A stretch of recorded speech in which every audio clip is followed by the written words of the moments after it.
खेल और खिलाड़ी की कोई जात नहीं होती, ना उसका कोई मजहब होता है। डिब्बों में जाते हैं, टॉयलेट के सामने बैठते हैं, टॉयलेट में उनका सामान होता है।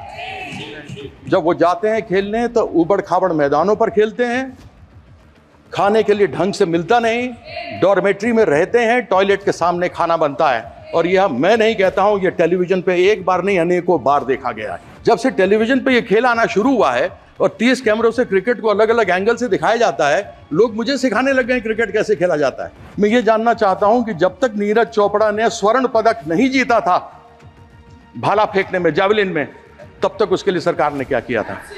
वर्ल्ड चैंपियनशिप्स में भेजने से पहले आप उनके लिए क्या करते हैं। एक अच्छा खिलाड़ी, एक अच्छा अभिनव बिंद्रा बनाने के लिए, एक नीरज चोपड़ा बनाने के लिए, एक पीवी सिंधु बनाने के लिए, एक साइना नेहवाल बनाने के लिए, एक साइना मिर्जा बनाने के लिए आपने सरकार क्या क्या करती है ऐसा। तो आप यहाँ क्या खाक मारने के लिए बैठे हैं। स्पोर्ट्स मिनिस्ट्री किस लिए बैठी हुई है कि यदि आप उन लड़ाइयों को सुधार करके उन जो प्रतिभावान लोग हैं उनको आगे नहीं भेज सकते तो फिर आपका फायदा क्या है।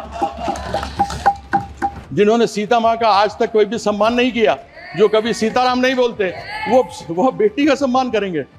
खेल और खिलाड़ी की कोई जात नहीं होती, ना उसका कोई मजहब होता है। और इसलिए शायद राजनीतिक पार्टियां खेल को उतना महत्व नहीं देती जितना देना चाहिए।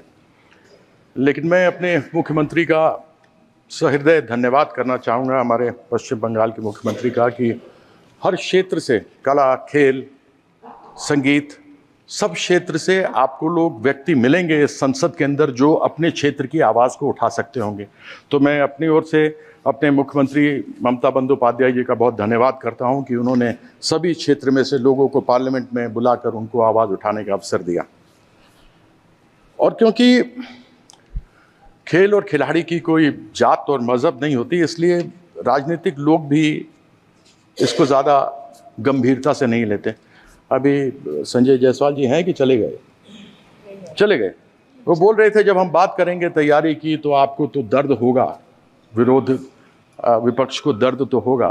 मुझे मालूम नहीं उनको या उनकी पार्टी को तब दर्द हुआ था जब हमारी महिला कुश्ती बेटियां और बहन थी जिनके साथ अत्याचार हुआ था और वो त्राहिमाम त्राहिमाम कर रही थी, तब किसी की आवाज़ नहीं उठी थी।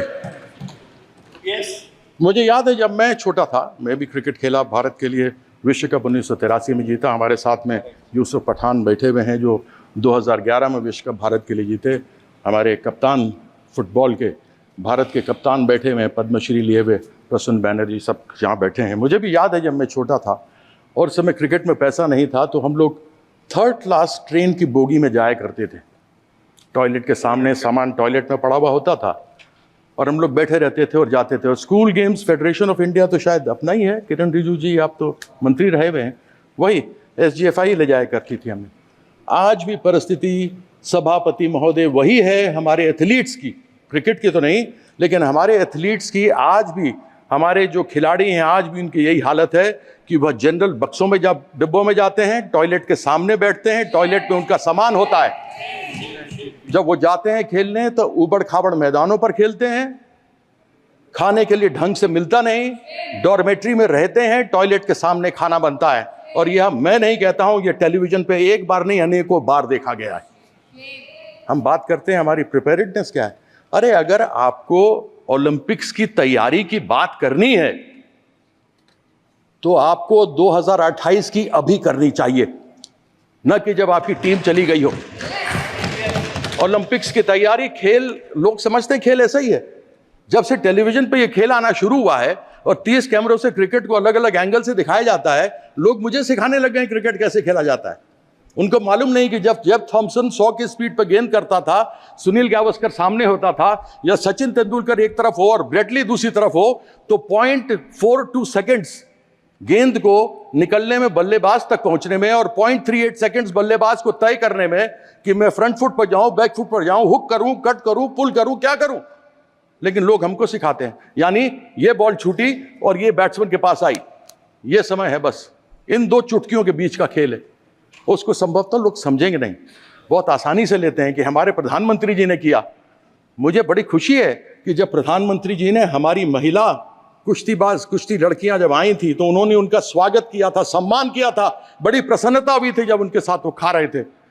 लेकिन तब दुख हुआ था जब उन्होंने, उनके साथ अत्याचार हुआ था उन महिलाओं के साथ, तब उन्होंने मौन व्रत धारण करके रखा था। आज बात करते हैं कि हमने नीरज चोपड़ा को भेजा। मैं ये जानना चाहता हूं कि जब तक नीरज चोपड़ा ने स्वर्ण पदक नहीं जीता था भाला फेंकने में, जैवलिन में, तब तक उसके लिए सरकार ने क्या किया था? अभिनव बिंद्रा जिसने पहला स्वर्ण पदक जीता शूटिंग के अंदर, उसके पहले, शूटिंग के पहले जब किया था तो सरकार ने उसके लिए क्या किया था, या उसके एसोसिएशन फेडरेशन ने क्या किया था? मैं जानना चाहता हूं कर्नल मलेश्वरी जिसका नाम हटा दिया गया था टीम के ऊपर से, उस समय मैं पहली बार संसद 1999 में बनकर इस पार्लियामेंट में आया था, 2002 या 2004 की दो की बात है, जब उनको निकाल दिया गया था। जब वो वापस आई और उन्होंने उस समय कांस्य पदक जीता था तो बड़ी प्रसन्नता हुई थी, किसी ने नाम नहीं सुना था, उनको खूब अलग अलग उनको उपहार मिले थे। मैं ये जानना चाहता हूं सरकार से कि ओलंपिक्स में, एशियन गेम्स में, वर्ल्ड चैंपियनशिप्स में भेजने से पहले आप उनके लिए क्या करते हैं? जीत के आने के बाद तो आप न जाने क्या क्या चीज उनको देते हैं जो मिलना भी चाहिए, लेकिन मैं ये जानना चाहता हूं कि एक अच्छा खिलाड़ी, एक अच्छा अभिनव बिंद्रा बनाने के लिए, एक नीरज चोपड़ा बनाने के लिए, एक पीवी सिंधु बनाने के लिए, एक साइना नेहवाल बनाने के लिए, एक साइना मिर्जा बनाने के लिए आपने सरकार क्या क्या करती है? ऐसा सरकार को यह जवाब देना चाहिए। कौन सी प्रिपेयर्डनेस? आज एक बार कोई व्यक्ति, कोई लड़का या लड़की, हमारे देश की बेटी या बेटा अच्छा करके बाहर से आता तो आप सब कुछ देने को तैयार हो जाते हैं, लेकिन कैसे वो अच्छा बनकर आगे बढ़े उसके लिए क्या करते हैं? साई में स्पोर्ट्स अथॉरिटी ऑफ इंडिया, भारतीय खेल प्राधिकरण, कहां है कोचेस, कहां है प्रशिक्षक? आज खेलो इंडिया आपने शुरू किया, बड़ी प्रसन्नता की बात है, जो भी आए वो खेल सकता है, लेकिन क्या जो भी आए खेल सकता है? उसमें से प्रतिभा एकलव्य की तलाश कौन करेगा? उसके लिए कोई व्यवस्था है क्या? उसकी व्यवस्था नहीं होती। अभी एक रिजिजू जी ने कहा कि खेल संघ वाले हैं सभापति महोदय कि वो आपस में चुनाव लड़ते हैं तो उनकी आपस में लड़ाई तो होगी, तो आप यहाँ क्या खाक मारने के लिए बैठे हैं? स्पोर्ट्स मिनिस्ट्री किस लिए बैठी हुई है कि यदि आप उन लड़ाइयों को सुधार करके उन जो प्रतिभावान लोग हैं उनको आगे नहीं भेज सकते तो फिर आपका फायदा क्या है? तो ऐसी बातें कहते हुए जरा आदमी को सोच लेना चाहिए। ये खेल, याद रखिएगा, हर एक व्यक्ति में एक खिलाड़ी रहा है। बचपन से जब बड़े हुए हैं ना तो कोई ना कोई हमने खेल खेला है, चाहे गुल्ली डंडा खेला है, चाहे खो खो खेला है, चाहे हॉकी खेला है, हमने कोई ना कोई खेल खेला है। हम सबों के अंदर एक खिलाड़ी का दिल होता है, और एक खिलाड़ी के दिल में ये बात होती है कि वो खिलाड़ी खेल और खेल की भावना को साथ में रखता है, जात और मजहब की बात नहीं करता। और ये लोग बेटी बचाने वाली बात करेंगे, जिन्होंने सीता माँ का आज तक कोई भी सम्मान नहीं किया, जो कभी सीताराम नहीं बोलते, वो बेटी का सम्मान करेंगे, ऐसी अपेक्षा तो मैं इनसे रखता नहीं। तो मैं आशा करता हूं कि इसी अगले सत्र में 2028 में ओलंपिक में क्या करेंगे उसकी तैयारी के बारे में यहाँ करके बताएंगे, तब मैं समझूंगा। हालांकि तब तक ये रहेंगे नहीं रहेंगे, दुनिया जानती है कि इनका हालत तो भी साथ में, देखें ललन जी बैठे हुए साथ में, डिमांड कर दिया इन्होंने, वो जो नाम सब आ रहे हैं ना दुकान के बाहर लिखने का, डिमांड चालू कर दिया कि हटा उसको। तो मैं एक बार पुनः धन्यवाद करता हूं, आपने मुझे अवसर दिया, बहुत बहुत धन्यवाद।